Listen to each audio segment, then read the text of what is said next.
For those online, there's great chit-chat in the room at the moment, so I just had to give them a second to quieten down. So, good evening, everyone. It's my honour, actually, to stand up here and welcome you all to Dunboyne Castle, and more importantly, to you at home.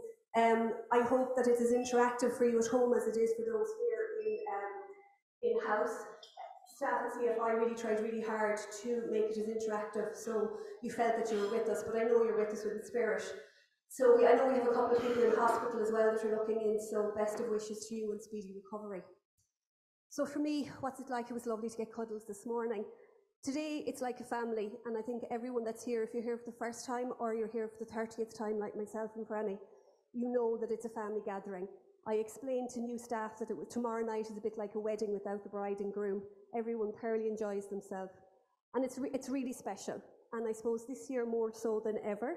You see 2 birthday cakes down here. So the registry is 21 and CFI is 60. So with birthday cakes that I brought all the way from Tuam, I may add, it made me think about my own birthdays and I suppose my own age. So I'm not sure, girls, in the registry, but when myself and Franny were 21, we actually went to Portugal. I'm not sure whether there's that in the budget for you, so apologies. But as I'm not 60 and I'm approaching it, it did make me think. It's really important to be aging, and it's a privilege for me because I know so many of my friends haven't made it. So the grey hair, the stiff joints, everything comes with the cost, and I am so happy to be able to stand here at 52, looking forward to 60, when I might be fighting with Zimmer frames with some of my friends down there and who's going to dance to what music when we're in nursing homes. And I really hope that's there for all of our kids of today and the ones that aren't so old like myself.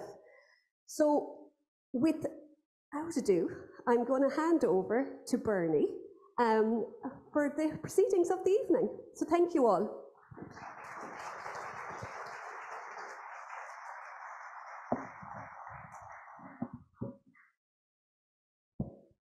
Good evening, everybody. Welcome, Minister.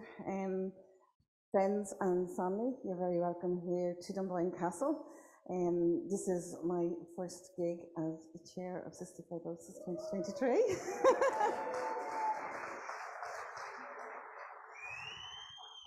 Oh, thanks very much. And unlike Caroline, who is approaching her 60s, myself and CFI were founded in the same year. So we're both celebrating our roundy birthday. So I suppose with that in mind, I was thinking of our CF sisters and our CF mammies. And I thought of the original CF mammies, Anna Dwyer and Bridie Maguire, who founded Cystic Fibrosis in 1964. Phenomenal women who led the path to the foundation of this wonderful organisation. I think we're quite unique in the fact that everybody here in the room is either living with cystic fibrosis, as a person with cystic fibrosis, a parent of somebody with cystic fibrosis, or a sibling of somebody with cystic fibrosis. So we're a very unique organisation in that sense. So when Anne and Bridie got together, Anne became the first chair of Cystic Fibrosis Ireland, and Bridie became the first CEO of Cystic Fibrosis Ireland. And when they started, there was nothing in place. And they campaigned tirelessly to put CF centres in place, the CF centres that our children are benefiting from today. So a huge thanks of gratitude from all of us to them. And they continue to still advocate for cystic fibrosis in their own way. In the 1970s, the board was active, but the branches then became active. And we have now 17 active branches who make up the board of Cystic Fibrosis Ireland. So again, the board is completely voluntary and made up of either parents or people living with cystic fibrosis. Again, quite unique to our organisation. I suppose we actively campaign for better services and better access to drugs. The most recent one was the 35 children who were denied access to Kaftrio.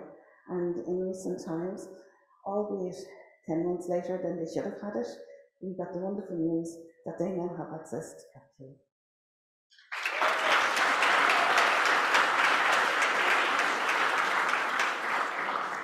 And with that, I'd like to thank Philip, leading the team of staff in cystic fibrosis, who are doing a phenomenal job on our behalf, backed up by the board members who give of their time free and on a voluntary basis, and then extends right down to the families.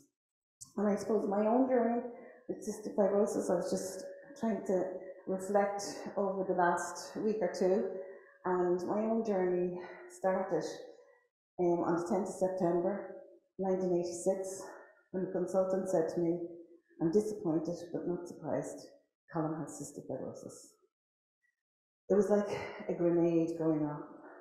I suppose cystic fibrosis probably wasn't as well known as it was today.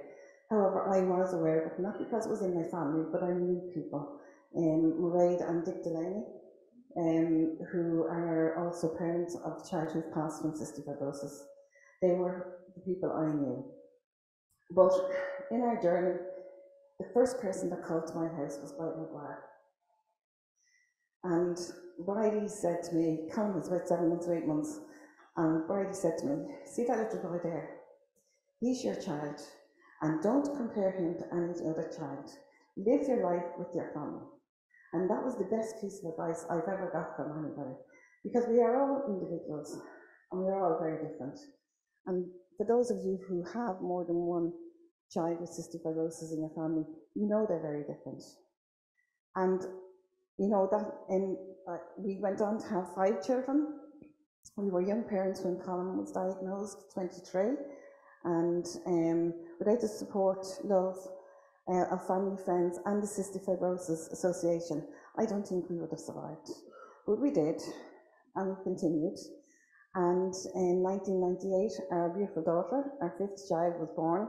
Bit of a surprise, as I say. Started early, finished late. But she arrived in 1998 with a spirit that was incredible.